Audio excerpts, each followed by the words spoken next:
Salam à toutes et à tous, bienvenue sur Moroccan Cat. Nous allons aborder aujourd'hui le sujet Hamza Egamen.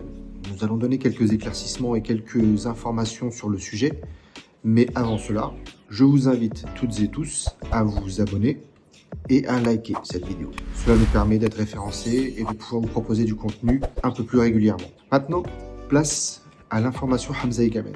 Comme vous l'avez vu précédemment, avant la diffusion de la liste, quelques infos ont été distillées par Youssef, mon ami et collègue, sur le sujet, à savoir que Hamza Egamen pourrait être forfait ou dans la liste. Il a ramené les choses de telle façon à ce que vous puissiez comprendre. Maintenant, il a été assez chahuté, violemment parfois conspué, mais il s'avère que quelques jours plus tard, enfin quelques heures plus tard plutôt, il y a eu une information distillée par l'équipe, notamment sur Bruno Genesio qui a donné quelques infos qui regroupaient un peu l'essentiel de ce qu'a dit Youssef. Et aujourd'hui, nous allons vous donner quelques informations complémentaires. Bien entendu, lorsqu'on vous donne des infos avant, il y a aussi quelques petites choses qu'il faut qu'on prenne en considération, les sources, la valeur de la source, mais aussi et surtout la valeur de l'info en elle-même.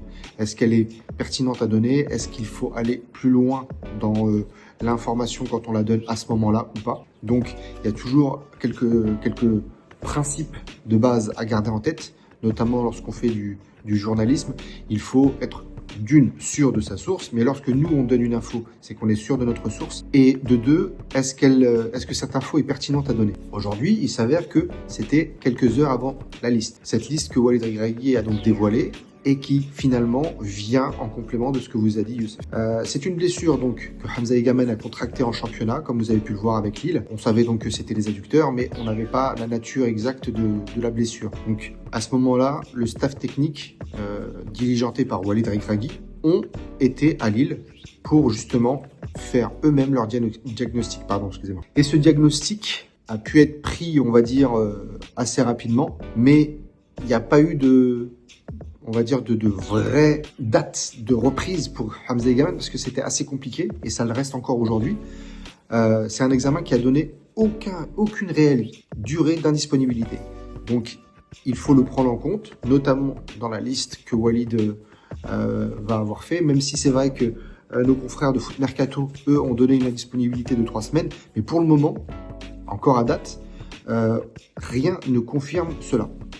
C'est la fourchette la plus basse, 3 semaines. Donc il y a encore quelques éléments à prendre en considération et cette durée peut encore varier. Jusqu'à présent, on ne sait pas encore.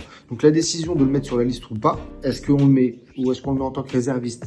Il y a eu toute une analyse approfondie faite à la fois par Walid dans son optique de jeu, mais aussi par le staff médical pour savoir si l'indisponibilité pourrait être relativement courte pour pouvoir l'intégrer ou pas. Il y a, comme on ne connaît pas encore vraiment la durée de la disponibilité totale, c'est pour ça que la liste a été vraiment retardée au maximum. Donc, le prendre comme réserviste, le prendre dans les 26 directement, donc c'est 26 plus 2, ou ne pas le prendre du tout. Voilà, en fait, l'information qu'il fallait digérer pour pouvoir l'intégrer ou pas du tout dans le groupe a fait qu'il a fallu prendre beaucoup plus de temps que prévu. Donc, il sera intégré finalement à la liste complète, mais en tant que réserviste, comme vous avez pu le voir, lui et Belhamari. Donc, mais c'est deux cas totalement différents. Belhamari restera avec son club, du Raja, mais il est dans la liste des réservistes. Ça tombe bien parce que c'est au Maroc, donc c'est beaucoup plus facile aussi. Il continuera donc à jouer la compétition avec son club, s'entraîner avec son club, etc. Quant à Hamza Egamen, lui sera intégré au groupe, mais pas pour les entraînements. De toute façon, il ne peut pas puisqu'il est blessé. Il suivra un protocole particulier avec le staff médical pour pouvoir justement le préparer le cas échéant. Et justement, le préparer parce que il pourrait malgré tout, à tout moment, intégrer le groupe des 26 joueurs. Donc si avant une rencontre, il s'avère que le staff juge qu'il est prêt et qu'ils ont besoin de lui, ils peuvent retirer un joueur des 26 et le mettre lui. Ils n'ont pas besoin d'attendre qu'un joueur soit blessé ou qu'un joueur soit indisponible, on va dire, pour pouvoir l'intégrer. Ils peuvent décider d'intégrer Hamza en cours de compétition et retirer un autre joueur qui lui ira dans les tribunes à ce moment-là. Donc voilà, c'est une info qu'il faut garder en tête parce que même si à date il est indisponible, il peut le devenir au bout de 2 semaines de compétition, j'entends. Donc si en début de compétition il est avec l'équipe nationale et qu'il s'avère qu'au bout de 3-4 matchs que le Maroc aura fait, il est possible de l'intégrer, les choses pourront être faites de telle façon à ce que Walid puisse l'utiliser. Maintenant, c'est vrai que c'était une complexité particulière. C'est ce qui a retardé, comme je vous le redis encore une fois, c'est ce qui a retardé l'annonce de la liste. Il fallait vraiment être sûr. D'un côté, on a eu le cas Hakimi. D'un côté, on a eu d'autres joueurs un peu particuliers au niveau de leurs conditions physiques. Le staff technique a voulu prendre le moins de risques possible tout en se donnant les moyens d'avoir et d'intégrer les joueurs dans le schéma de jeu que souhaite prôner Walid Regragui. Voilà, donc c'est tout pour l'information autour de Hamza Egamen. Maintenant, on va vous préparer, Inch'Allah, assez rapidement, une vidéo avec des invités pour pouvoir discuter un petit peu de cette liste, faire un petit peu l'état des lieux, l'état aussi des forces en présence. Et forcément, cette liste fait des déçus, fait des envieux, on va dire, par rapport au fait que d'autres auraient pu être dans cette liste.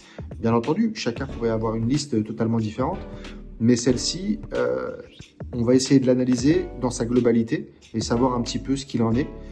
Tout comme vous avez pu savoir, comprendre pourquoi, puisque Youssef, vous avez fait une vidéo là-dessus, pourquoi par exemple Karouani n'est plus sélectionné en ce moment. Ce n'est pas une question de football, c'est une question d'intégration dans le groupe, notamment par rapport, on va dire, au comportement. Ça a été aussi le cas, par exemple, pour Amin Harit, qui durant la dernière CAN a eu un comportement, on va dire un petit peu compliqué, sans entrer dans des considérations autres que celle-ci.